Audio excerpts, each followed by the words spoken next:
सबको जय मसीह की। आप देख सकते हैं कि हम लोग इस समय अपना स्टूडियो बिल्ड कर रहे हैं। हम लोग इसे स्क्रैच से बिल्ड कर रहे हैं इस कमरे के अंदर। हम अक्सर जब भी sound recording studio, home studio setup बनाते हैं तो अक्सर हम उसका एक बहुत ही इम्पॉर्टेंट एलिमेंट, उसका एक बहुत ही इम्पॉर्टेंट पार्ट छोड़ देते हैं, वो है रूम ट्रीटमेंट। उसको कैसे आपको साउंड अकूस्टिकली ट्रीट करना है।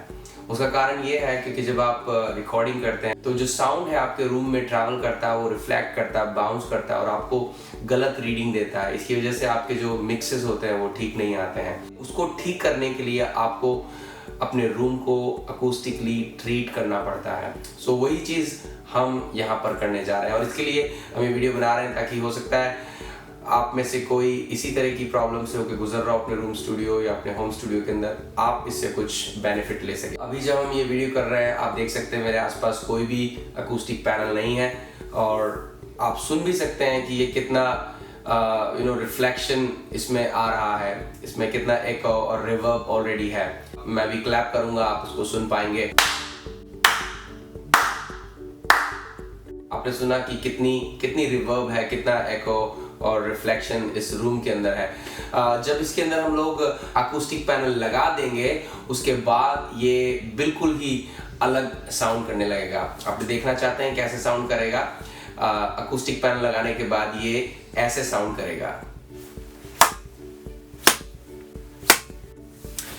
ऑलराइट, सो हमने अब ये सारे पैनल्स बना के लगा दिए हैं और इस कमरे के अंदर हमने 9 पैनल लगाए हैं और टोटली ये सब कुछ लगाने के बाद में अब ये रूम का जो साउंड है वो काफ़ी डेड हो चुका है। जो हम लोग रिफ्लेक्शन सुन रहे थे सीलिंग से और दीवारों से, वो काफ़ी हद तक कट गया है। जैसा आप देख सकते हैं कि ऐसा करने से आपका रूम अब एक पूरा ही अलग तरह से साउंड कर रहा है और ये आपके लिए बहुत ही इम्पॉर्टेंट है जब आप अपने मिक्सिंग डेस्क पे आप मिक्स करते हैं और अपने मास्टरिंग करते हैं या जो भी रिकॉर्डिंग का काम करते हैं, ये इसके लिए बहुत ज़रूरी है।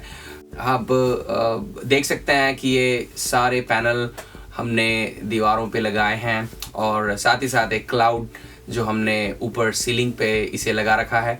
इससे एक अच्छा रिजल्ट हमें मिला और हम इससे बहुत ही खुश हैं।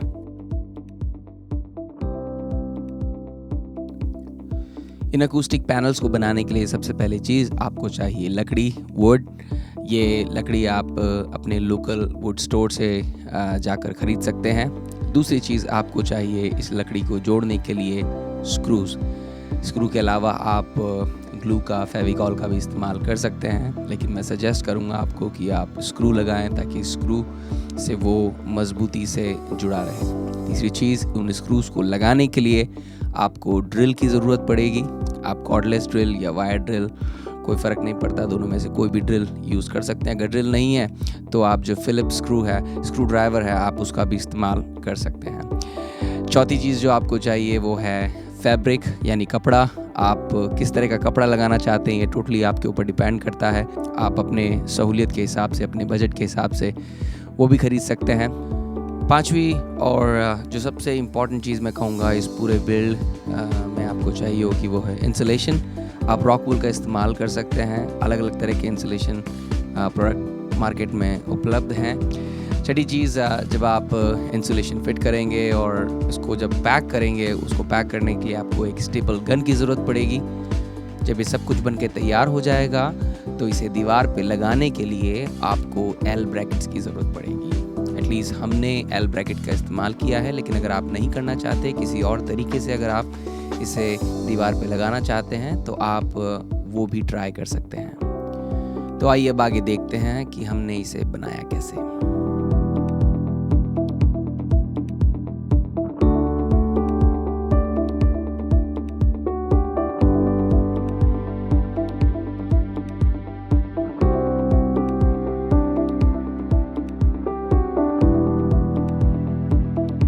फाइनली हमने ये फ्रेम बनाया है। ये फ्रेम दीवार पे जाके लगेगा। आप बनने के बाद इसे देखेंगे। जो इसके डायमेंशन है 4 फीट हाइट और हमने 31 इंचेस इसकी विड्थ रखी है। रीज़न बिकॉज जो ये वुड है ये 1 इंच इसकी चौड़ाई है, इसकी थिकनेस है, मोटाई है इस वुड की।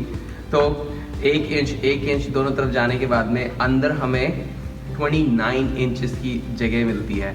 सो ये 29 इंचेस इसकी विड्थ रहेगी अंदर से, और जो 4 फीट है इसकी हाइट रहेगी अंदर से, 29 इंचेस बाय 4 फीट।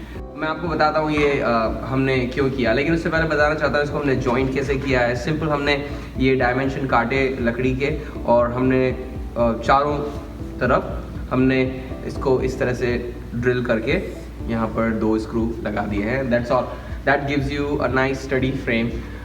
इसमें ज़्यादा ब्रेसिंग लगाने की ज़रूरत भी नहीं है आपको, क्योंकि ये जो फ्रेम है ये दीवार पे लगा रहेगा और आप इसके साथ में ज़्यादा कुछ करने वाले हैं नहीं, ये हमेशा एक अच्छी तरह से हैंग रहेगा। सो जैसा कि मैंने बताया था कि फ्रेम जो है वो 29 इंचेस अंदर उसकी जो चौड़ाई है और उसकी हाइट है वो 4 फीट है। उसका कारण ये था क्योंकि ये जो फोम आता है, जो अकूस्टिक फायर फोम है, मल्टीपर्पज़ फोम है बेसिकली, सीलिंग में और जो दीवारें हैं उनमें ये यूज़ होता है। इसी फोम को हम यूज़ कर रहे हैं। इसकी जो चौड़ाई है, जो एक शीट जो इसके अंदर आती है, ये 15 इंच की शीट आती है।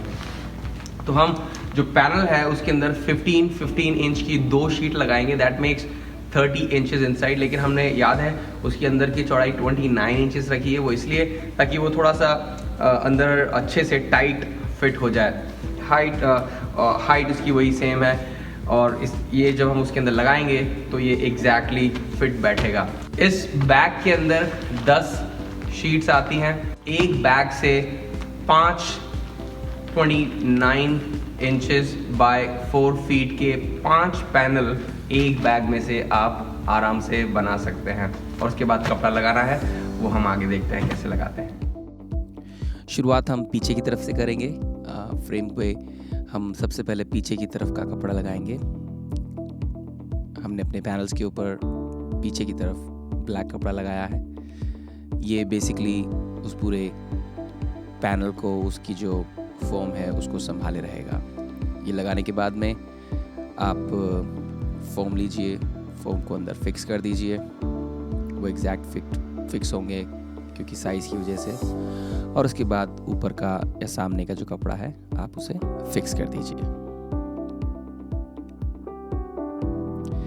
एक बार जब पैनल तैयार हो जाए तो अपने रूम का आप मेजर ले सकते हैं। अलग अलग रूम अलग अलग साइजेस के होते हैं, तो अपने हिसाब से आपको कहाँ फिट करना है आप उसे कर सकते हैं। फर्स्ट रिफ्लेक्शन पॉइंट नोट कर सकते हैं स्पीकर से, वहाँ पर कर सकते हैं, या फिर जैसे भी आपको सहूलियत होती है आप अपने पैनल्स वहाँ पर लगा सकते हैं। उसके बाद हमने क्लाउड लगाया जो कि बिल्कुल जो मिक्सिंग डेस्क है उसके ठीक ऊपर है। बेसिकली ये साउंड को एब्जॉर्ब करने में बहुत मदद करता है। ये सब कुछ होने के बाद में हमने कुछ अकोस्टिक फोम को जो मिक्सिंग डेस्क है उसके बिल्कुल ऑपोजिट वाली वॉल में लगाया, जहाँ पर साउंड हिट करेगा। ये भी काफ़ी कुछ मदद करता है साउंड को डैम्प करने में। फिर हमने कॉर्नर में उसी फोम से एक छोटा सा अकूस्टिक बूथ बना दिया, जहाँ पर कॉर्नर में खड़े होकर हम लोग वोकल रिकॉर्डिंग्स कर सकते हैं।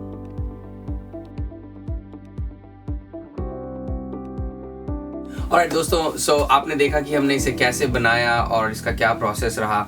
आप भी इसे बना सकते हैं। ये बहुत ज़्यादा एक्सपेंसिव नहीं है, लेकिन ये बहुत ही इम्पॉर्टेंट प्रोसेस है आपके स्टूडियो का। और कभी भी जब आप अपने स्टूडियो पे काम करते हैं, याद रखिए कि ये आपको करना ही है। कैसे ना कैसे करके आपको अपना जो रूम है जहाँ पर आप रिकॉर्डिंग करते हैं, मिक्स करते हैं, उसे आपको अकूस्टिकली ट्रीट करना है, ताकि आप सही रेफरेंस अपने मॉनिटर से मिक्सिंग के लिए पा सकें। क्योंकि अगर वो आपको सही रेफरेंस नहीं मिलेगा, अगर आपका रूम वियर्ड साउंड करेगा, तो आपके मिक्सेस गड़बड़ाएंगे और वो सही नहीं होंगे।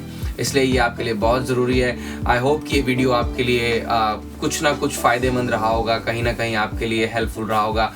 अगर आपको इसके बारे में और अधिक जानकारी चाहिए, प्लीज़ आप कमेंट्स में लिख सकते हैं। हम उसके बारे में बात कर सकते हैं, डिस्कस कर सकते हैं और आपकी हेल्प कर सकते हैं। मुझे आशा है कि आप जब ये करेंगे आप और भी अच्छा म्यूज़िक बना पाएंगे, ताकि परमेश्वर की इससे और अधिक महिमा हो। So thank you once again for watching. May God bless you all. See you next time.